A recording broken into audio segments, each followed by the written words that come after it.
মা, এই শ্যাম্পুটা কি নষ্ট হয়ে গেছে নাকি গো? এতক্ষণ ধরে শ্যাম্পু করলাম, একটু ফেনাই হলো না। আরে মনে, আমি তো এই বোতলে তেল রেখে দিয়েছি, আর শ্যাম্পু তো রেখেছি হ্যান্ড ওয়াশের বোতলে। হ্যান্ড ওয়াশটা শেষ হয়ে গেছে না? ও, তার মানে এতক্ষণ ধরে শ্যাম্পু করার বোতলে আমি মাথা ভর্তি করে তেল দিলাম, তাই তো?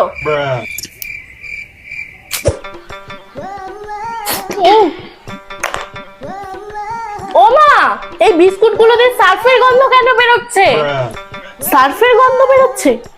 আসলে তোর বাবা না এবার অনেক বিস্কুট এনেছে, আর এই সার্ফের কৌটোটা বড়, তাই জন্য এর মধ্যে বিস্কুট গুলো রেখে দিয়েছি। কিন্তু ভালো করে ধুয়ে নিয়েছিলাম, জানিস তো না? তুমি এগুলো কেন করো মা? এই অদল বদলটার দরকারটা কি?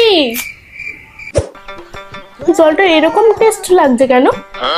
মা, ও মা, মনে তুই ওই বোতল থেকে জল খেয়েছিস? আমি তো ওর মধ্যে গঙ্গার জল ভরে রেখেছিলাম।